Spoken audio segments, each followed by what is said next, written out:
Bismillahirrahmanirrahim. Assalamualaikum warahmatullahi wabarakatuh. Selamat siang.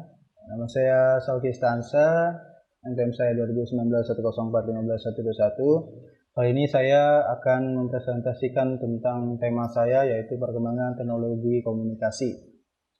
Oke, lanjut saja.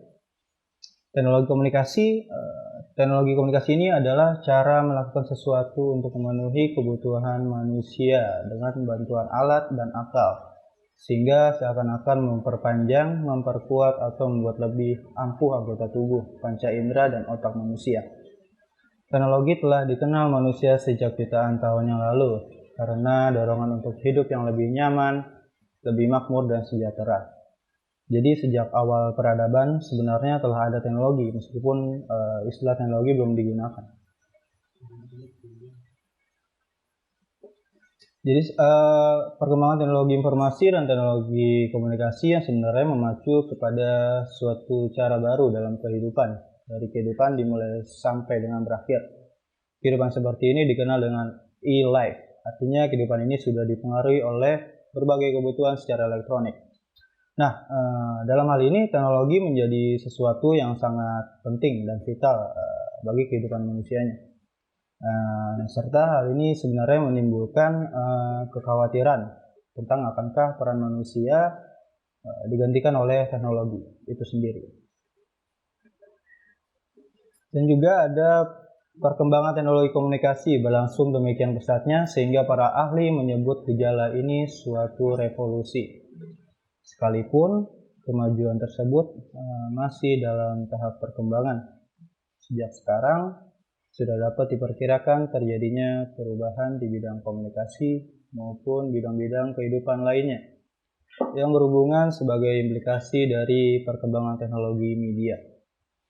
Nah, di sini dijelaskan juga bahwa revolusi yang terjadi pada bidang komunikasi bukan hanya terjadi pada teori ilmu komunikasi saja, tapi juga terjadi pada teknologi komunikasi itu sendiri. Teknologi komunikasi yang dimaksud di sini adalah penggunaan teknologi sebagai media dalam komunikasi manusia. Penggunaan teknologi sebagai komunikasi manusia ini banyak dipengaruhi oleh perkembangan teknologi dari ilmu pengetahuan yang lainnya. Nah, di sini ada revolusi pengetahuan, terutama revolusi fisika, juga membawa dampak yang sangat besar terhadap revolusi teknologi komunikasi. Everett M. Rogers dalam bukunya Communication Technology membagi revolusi komunikasi ini menjadi 4 era.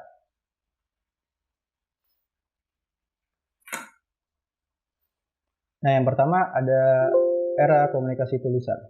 Di era komunikasi tulisan ini dimulai tahun 4000 sebelum Masehi pada saat bangsa Sumeria menggunakan tablet dari tanah liat. Bangsa Cina menemukan tulisan untuk percetakan buku dan bangsa Korea menemukan alat dari logam yang menggantikan huruf-huruf dari tanah.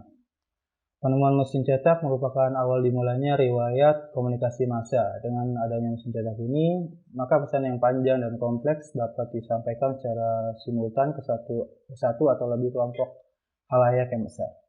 Salah satu produk dari mesin cetak adalah surat kabar yang berisikan berbagai berita yang mutakhir dan diperlukan oleh berbagai khalayak. Nah, dari jauhnya era dimulai tahun 4000 sebelum Masehi ini, bahkan ada di bidang elektronika setelah munculnya telepon dan telegraf dengan kabel.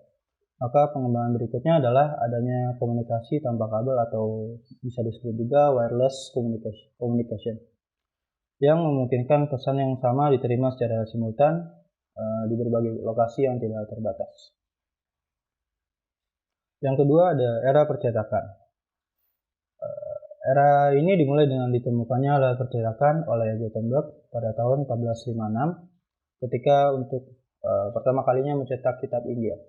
Sekalipun mesin cetak mulai ditemukan pada tahun ini, tetapi perkembangan surat kabar berlangsung sekitar tahun 1600.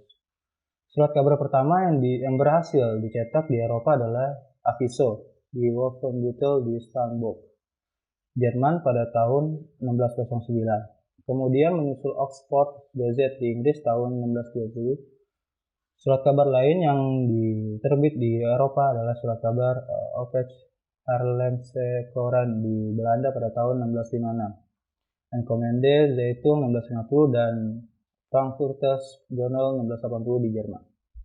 Nah, di sini karena masa lalu negara-negara di Asia pada umumnya adalah negara bekas jajahan negara Eropa. Maka surat kabar di Asia, termasuk di Indonesia, juga dikenalkan oleh mereka. Menurut sejarah, surat kabar pertama yang dimasuk ke Indonesia adalah Memorie des Nouvelles pada tahun 1615, yang dimana berbentuk newsletter. Sedangkan surat kabar pertama yang terbit di Indonesia adalah Bataviasme Nouvelles and Politik, Rijkshoven Mensen pada tahun 1744 dalam bahasa Belanda, dan diusul surat kabar bahasa Melayu di Surabaya pada tahun 1855 sampai tahun 1990. Jumlah surat kabar di Indonesia telah mencapai 270 dengan tiras 4,5 juta per hari. Yang ketiga ada era telekomunikasi. Salah satu teknologi yang berkembang pada masa ini adalah film. Sejarah penemuan film berlangsung cukup panjang, disebabkan film melibatkan masalah-masalah teknik yang cukup rumit, seperti masalah optik, lensa, proyektor, kamera, dan sebagainya. Pada tahun 1645, Kinzer menggunakan lentera untuk memproyeksikan gambar-gambar yang dibuat untuk pelajaran agama bagi murid-muridnya. Tetapi karena bayang-bayang yang dibuat belum pernah ada yang melihat sebelumnya, akhirnya pekerjaan ini dianggap sebagai permainan setan. Nah, salah satu teknologi lainnya adalah dari telekomunikasi ini adalah radio. Usaha penemuan radio sudah dimulai sejak abad ke-17 oleh Volta, Ampere, Huygens, Maxwell, Hendrik Hertz, Edmund Brand, Oliver Lodge, dan Popov. Kemudian juga pada tanggal 14 Mei 1897, Marconi berhasil menghubung-hubungkan temuan-temuan pendahuluannya dan berhasil menghubungkan dua tempat yang dipisahkan Bristol yang lebarnya 9 km melalui gelombang radio. Kehadiran pesawat radio ini juga membawa manfaat untuk kepentingan dagang, pelayaran, dan untuk menyampaikan informasi yang lebih cepat dan dalam urusan militer. Yang keempat ada era komunikasi interaktif. Dalam era komunikasi interaktif ini ditandai dengan ditemukannya berbagai kemajuan teknologi seperti komputer, satelit, internet, dan lain-lain. Masuknya komputer ke jaringan komunikasi telah mewujudkan berbagai kemudahan baru dalam berkomunikasi, serta masih membuka kemungkinan untuk sekian banyak peluang baru di bidang ini. Dengan bantuan komputer, maka bukan saja penyimpanan, pengolahan, dan penelusuran informasi berlangsung cepat dan handal, tetapi juga pertukarannya pun dapat berlangsung kemana saja dan di mana saja. Nah, di sini juga penemuan komputer ini telah dirintis oleh ahli matematika seperti Blaise Pascal yang berhasil menemukan mesin hitung pada tahun 1642, dan Gottfried Wilhelm dengan mesin hitungnya yang dapat melipat gandakan angka-angka dalam bentuk abjad pada tahun 1694. Dan juga pada abad ke-17 ini berhasil ditemukan cara kerja seperti komputer yang dikembangkan di Swiss, Perancis, dan Italia. Dan juga pada tahun 1835, Charles Babbage berhasil menemukan mesin analisis data. 2 dekade berikutnya, Hermann Hollerith, seorang insinyur yang mengajar di MIT atau Massachusetts Institute of Technology, menemukan mesin tabulasi yang bisa membaca data secara elektronik. Selanjutnya ada efek perkembangan teknologi komunikasi. Sebuah teknologi mampu merubah sesuatu yang belum tentu dapat dilakukan menjadi sebuah kenyataan. Jika dahulu orang tidak dapat berbicara dengan orang lain yang berada di suatu tempat yang berjarak jauh, maka setelah adanya telepon, orang dapat berbicara tanpa batas dan jarak waktu dengan menggunakan perangkat elektronik seperti telepon. Selain itu, kehadiran internet membawa perubahan yang sangat besar bagi dunia telekomunikasi.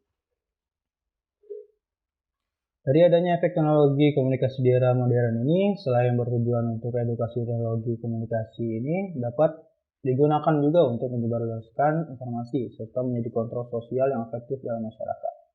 Nah, di sini kita tahu ya, seperti yang kita ketahui bahwa di era serba modern seperti saat ini, peran teknologi informasi dalam kehidupan sehari-hari tentunya sangat berpengaruh.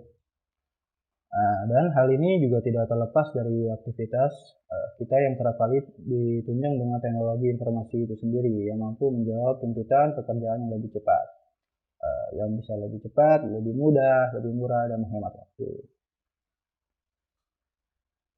Dan terakhir ada teknologi komunikasi dalam perspektif peradaban. Perkembangan teknologi komunikasi dalam perspektif komunikasi peradaban memiliki posisi yang sangat strategis dalam mendorong teknologi di bidang lainnya yang menyebabkan terjadinya perubahan sosial, sehingga dinyatakan bahwa media merupakan inti dari peradaban manusia. Nah, di sini dijelaskan bahwa perkembangan teknologi komunikasi dan informasi merupakan sebuah tren yang tidak dapat dibendung dan terbendung lagi.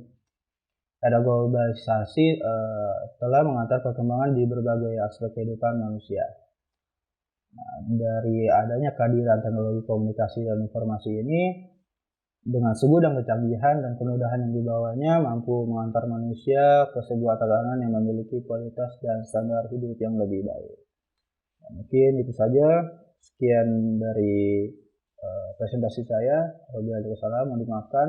Wassalamualaikum warahmatullahi wabarakatuh.